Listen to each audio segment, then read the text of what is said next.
Hello.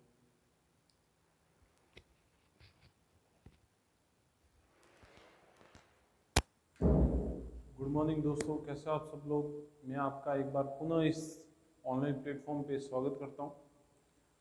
आज हम देखने जा रहे हैं जो हमारी क्लासेस चल रही है रेगुलर, जो बीए पार्ट 1 की जो हम यहाँ पे क्लासेस जो सिलेबस पूरा कर रहे हैं, बीए पार्ट 1, जिसके अंदर हम देख रहे हैं हमारा सेमेस्टर 2 जो फर्स्ट ईयर की जो क्लासें हैं बीए पार्ट 1 की, उसके अंदर हम सेमेस्टर 2 का जो पोर्शन है, सेमेस्टर 2 का जो पोर्शन है या जो सिलेबस है जेएनवीयू के अकॉर्डिंग, जे नारायण व्यास यूनिवर्सिटी है, उसके अकॉर्डिंग जो हम यहाँ पे देखने जा रहे हैं, जो हमारी क्लासेस चल रही है, जिसमें हमने क्या किया, हमारा जो ऐसे जो प्रोज जो पार्ट है प्रोज वाला, उसके अंदर हमने ऐसे का पोर्शन पूरा कर दिया है।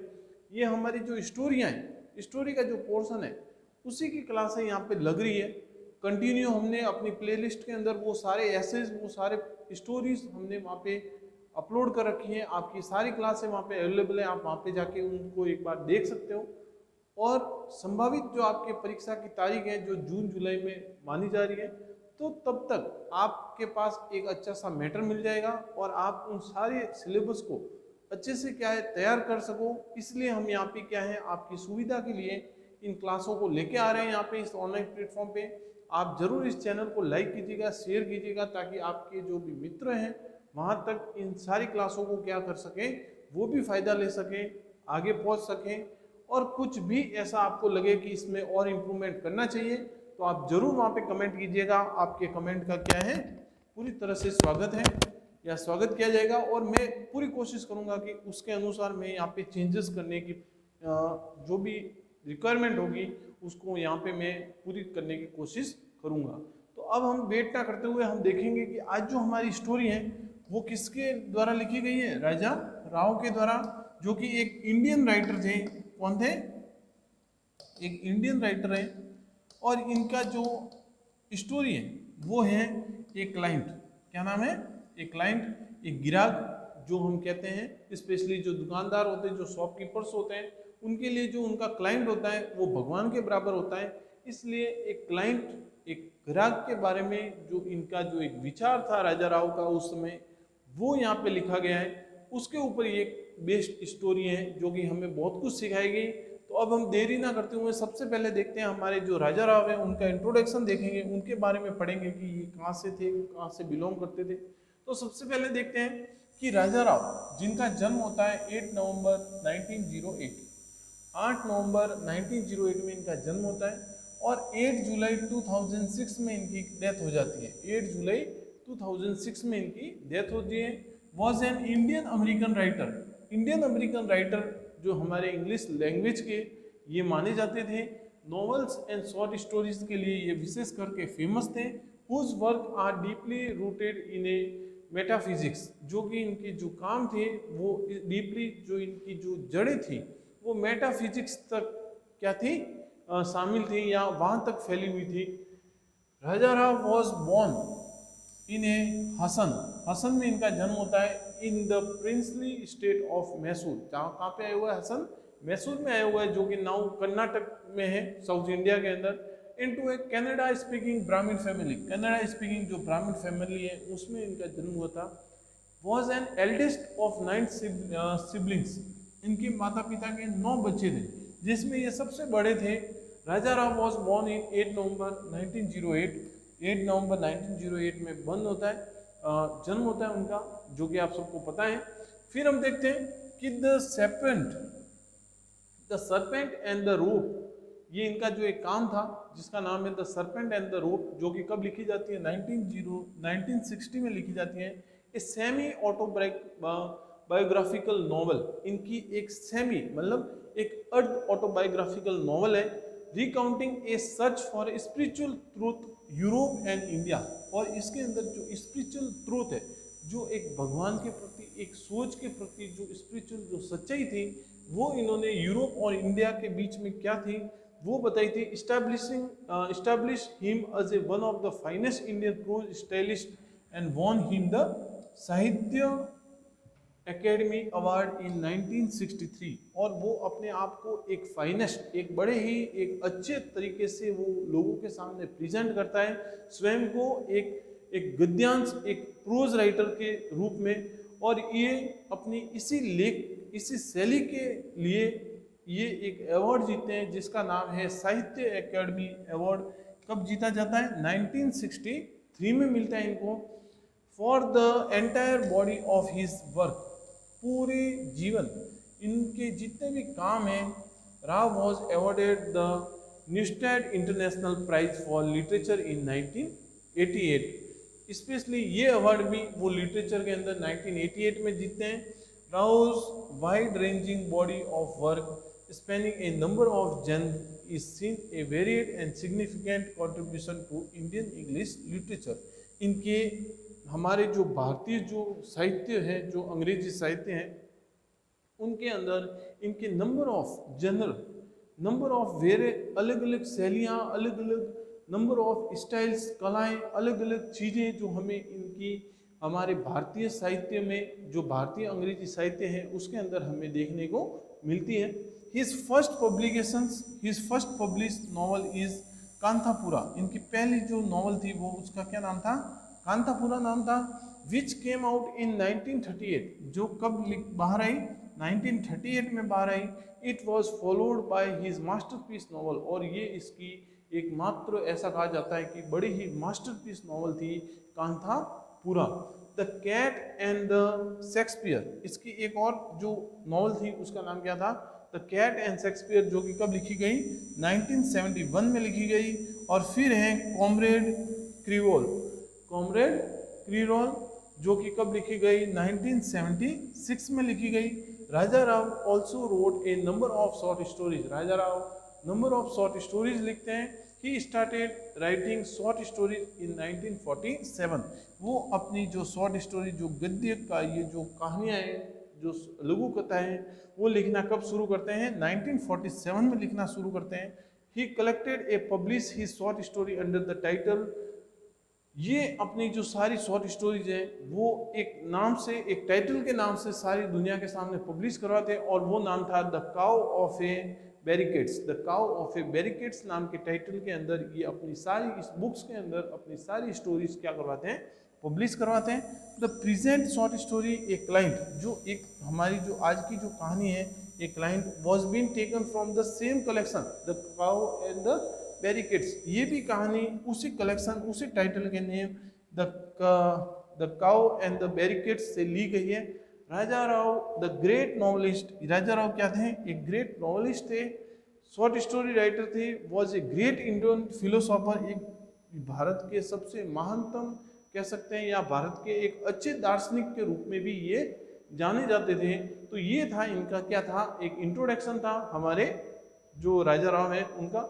अब हम देखते हैं कि जो हमारी जो स्टोरी है उसके अंदर हम देखते हैं कि किस तरह से इस स्टोरी का जो इंट्रोडक्शन है, किस तरह से इस स्टोरी के अंदर जो बातें जो हमें पढ़ने जाना है या हम देखेंगे आज, उसको हम यहाँ पे एक बार देखते हैं। कि सबसे पहले देखते हैं कि Raja Rao the writer of short story a client was a widely travel man, जो कि क्या है? एक ट्रेवलर है, जो कि एक क्या है, या मतलब एक कह सकते हैं कि इधर उधर जो घूमकर वहाँ से सोर्सेस लेके फिर लिखने वाला एक ऐसा व्यक्ति है। It had give him a much experience, जो कि क्या है? बहुत अनुभव रखता है, क्योंकि इधर उधर वो घूम रहा है, हर जगह ट्रेवलर है, तो उसे बहुत सारा अनुभव भी मिल रहा है, अलग अलग देश का, अलग अलग भाषा का, अलग अलग संस्कृति का उसको अनुभव है। He had widely knowledge as he was a well read in the literature, और उसे बहुत ज्ञान है और वो अच्छी तरह से सारे अलग अलग literatures, philosophies of the east and the west, पूर्व और पश्चिम की जितने भी लिटरेचर है, साहित्य, फिलोसॉफी से, दर्शन है, उन सब का अच्छा ज्ञान जो है इसके पास है। और वो अपने राइटिंग्स में, अपनी जो बुक्स जब वो काम लिखता है उसके अंदर उन सारे ज्ञान का भरपूर मात्रा में वो प्रयोग कर रहा है। इन द प्रेजेंट स्टोरी, इस स्टोरी के अंदर भी हम वो देखेंगे, the creations of a character of a Oscar Nanjudaya. इसके अंदर एक कैरेक्टर है Nanjudaya, is the product of his wide knowledge. ये भी एक क्या है? प्रोडक्ट है उसके वाइड नॉलेज का, एंड रिच एक्सपीरियंस, और उसके अनुभव का, जिसमें हमें एक क्लाइंट नाम की जो हमारी स्टोरी है उसके अंदर हमें देखने को मिलेगा कि किस तरह से ये जो कैरेक्टर है ये जो नंजू दया, इसको हम किस तरह से वो इस स्टोरी के अंदर क्या है, एक कह सकते हैं कि एक अच्छे कैरेक्टर की तरह ये इस स्टोरी में अनुभव या इसको प्रेजेंट करता है। वो ये सारे इसके अनुभव के मात्रा में ही है, ये सारी उसके अनुभव की देन के कारण ही ये नंजू दया जैसे इंपॉर्टेंट कैरेक्टर को अपनी स्टोरी के अंदर किस तरह से लोगों के सामने प्रेजेंट करेगा, वो भी देखने लायक है। A successful broker never lets him victim client go untrapped, कि एक सक्सेसफुल जो ब्रोकर होता है, जो दलाल होता है, एक सक्सेसफुल एक अच्छा दलाल होता है, वो कभी भी जो उसके क्लाइंट है उसको विक्टिम बनने नहीं देता। Nanjudaya is a such a successful marriage broker. Nanjudaya जो है इस कहानी में एक मैरिज ब्रोकर है, जो कि क्या है, शादी करवाता है, जो एक दलाल है। who leaves no trick unplayed to trap an easily cheated young man like Ramu, जो कि क्या है, बड़े ही आसानी से एक चीटिंग करता है। और जो रामू है इस जो कहानी का जो एक पात्र है जिसको यहाँ पे ठगा जाता है शादी का बोलकर, वो उसे अच्छी तरह से क्या है ठग लेता है। एन अर्ली मैरिज, और उसे जल्दी शादी कराने का लालच देता है। There is no dramatic action in the story, dramatic कोई तरह का ड्रामेटिक एक्शन इस स्टोरी के अंदर हमें देखने को नहीं मिलेगा। अब हम देखते हैं स्टोरी की जो हमारे आउटलाइन है उसको देखेंगे, इस स्टोरी की जो भी आउटलाइन है उसको देखेंगे और हमारे एग्जाम के मुताबिक किस तरह से ये इंपॉर्टेंट है उसको हम अच्छे से यहाँ पे करके चलेंगे। Ramu is the main character in the story, Ramu एक मेन कैरेक्टर है इस स्टोरी के अंदर।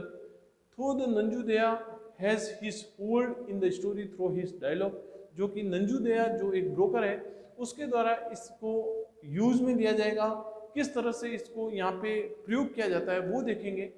रामूज importance of a character can not be overshadowed in the story he presented a poor student, और स्टोरी के अंदर रामू को एक गरीब बच्चे की तरह या एक गरीब विद्यार्थी के रूप में बताया गया है। He caught a hold of by Nanjudaya to prejudice him for his marriage, और यहाँ पे जो नंजू दया जो ब्रोकर है वो उसे उसकी शादी के लिए क्या करता है, एक यूज करता है, उसकी शादी के लिए क्या है उसका उपयोग करता है। From a poor family Ramu is a student but he has a few books to complete his studies. Poor family से बिलोंग था बेचारा रामू, लेकिन उसके पास कुछ बुक्स हैं ताकि वो अपनी पढ़ाई पूरी कर सके। Without books one can not gate a brilliant success in A examination, और ये माना जाता है कि किताबों के बिना आप किसी भी एग्जामिनेशन में क्या है किसी भी प्रकार का कोई सक्सेसफुल नॉलेज नहीं रख सकते या उसको क्लियर नहीं कर सकते। However, to pursue his studies, he take supports of a सुंदरेसा who provide him a books on a loan। एक सुंदरेसा नाम का एक लड़का था जो कि क्या है इसे कुछ बुक्स लोन के ऊपर क्या करता था, देता था ताकि वो अपनी पढ़ाई अच्छे से कर सके। He has to do all his work, वो उसका क्या करता था सारा काम करता था। He wash his clothes, वो उसके कपड़े धोता था, उसके रूम को साफ करता था, वो उसके रूम को अच्छे से क्लीन करता था। He cleans his vessels, his cooks for his food, खाना बनाता था, उसके बर्तन धोता था। And does all he is required to do, और उसे जो भी काम कभी करवाना होता था तो उन सारे काम को क्या करता था, ये जो रामू है वो अच्छे से करता था। क्यों करता था, क्योंकि उससे क्या करना था, पढ़ाई करनी थी और वो उसे कुछ बुक्स प्रोवाइड करवाता था। इसलिए ये रामू जो है वो बेचारा क्या करता था, इन लोगों से क्या करवा था, खुद शोषित हो रहा था या खुद वो क्या कर रहा अपना यूज करने दे रहा था। It show the Ramu belongs to poor family, और ये बात हमें बताती है कि रामू वास्तव में एक गरीब फैमिली से बिलोंग करता था। A hard working student, Ramu is a hard working boy, और हार्ड वर्किंग विद्यार्थी के साथ साथ रामू एक हार्ड वर्किंग बॉय भी था। He work hard to carry on his study, और वो अपनी पढ़ाई के ऊपर पुरजोर से मेहनत करता था। He does all his work himself, वो अपने सारे काम स्वयं करता था। Besides, he has a flatter Sundaresa to pursue from his book on a loan, और इसके बदले में जो हमारे जो सुंदरेसा है इसका जो व्यक्ति है वो उसे बुक्स प्रोवाइड करवाता था लोन के ऊपर। He has to wait at his doorstep, he does not like it, और वो क्या करता था, उसके डोर के जो डोर स्टेप है उसके दरवाजे पे खड़ा रहता था, लेकिन वो सारी चीज़ें उसे पसंद नहीं थी।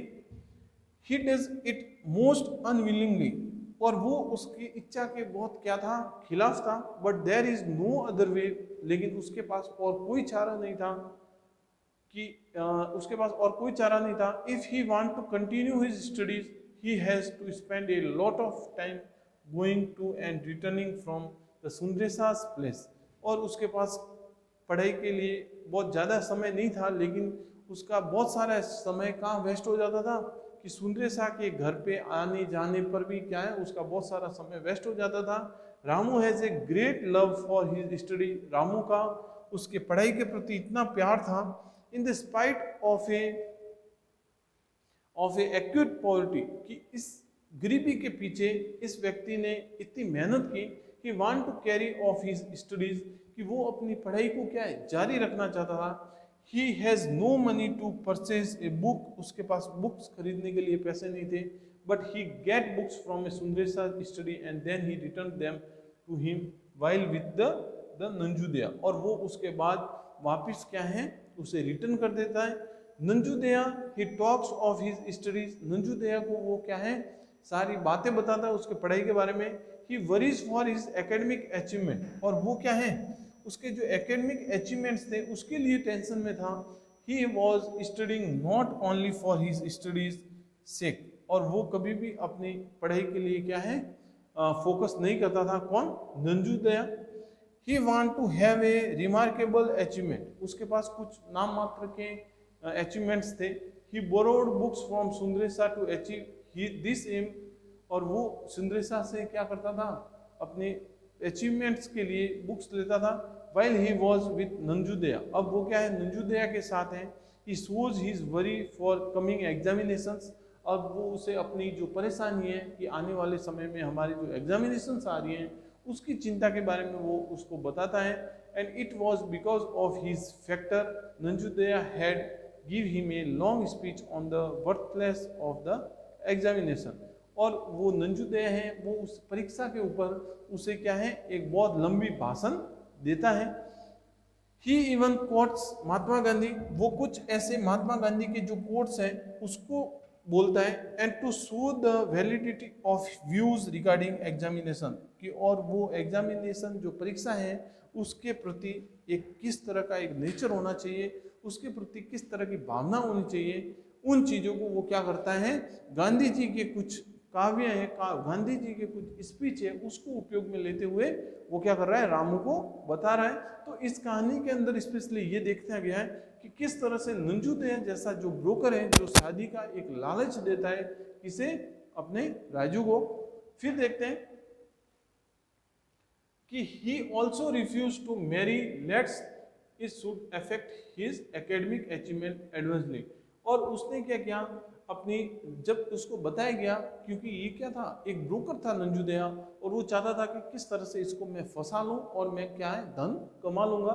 तो वो उसे क्या करता है, उसे लालच देता है शादी का, लेकिन जो जो राजू है वो क्या है, उसे ठुकरा देता है, उसे मना कर देता है, क्योंकि वो उसके एकेडमिक अचीवमेंट में क्या है, किसी भी तरह की बाधा आने देना नहीं चाहता। He meeks and submissive natures, Nanjudaya gets over Ramu, and Ramu, in the spite of all this dislike for him, और वो किसी भी तरह से रामू को क्या है, जाल में फंसाना चाहता था, लेकिन जो रामू है वो इन सारी चीज़ों से क्या करता है, मना करता है। Is not able to oppose him firmly and strongly, it was all on account of this weak meek and submissive nature, और ये सारी चीज़ें क्या थी, उसके लिए एक स्ट्रांगली, एक इट वॉज ऑल, उसका जो एक नेचर था वो बड़ा ही क्या था, एक कमज़ोर था, बड़ा ही सीधा साधा टाइप का व्यक्ति था। इसलिए जो राजू है वो उसके व्यक्ति के जाल में फंस जाता है, और वो उसके क्या है, उसके शादी के लिए जो उसकी एक जो पॉलिसी थी जो नंजुदया की, उस कहानी में ये क्या होता है, उस चीज़ में ये फंस जाता है जो राजू, और उसके बातों में आकर ये जो शादी करने जाता है और उसके साथ क्या हो जाती है, ठगी हो जाती है। When force to have dose to Udupi coffee house, और जब उसे क्या है, जो उडुपी जो कॉफ़ी हाउस है उसके अंदर उसे फोर्स किया जाता है। He submit to Nanjudaya and agree to take dose, और वो क्या है, नंजुदया के साथ एग्री हो जाता है ताकि वो डोज ले सके, शायद शराब का ही बोल रहा होगा यहाँ पे। He was against to marriage at any early age, और वो किसी भी तरह से शादी के खिलाफ था।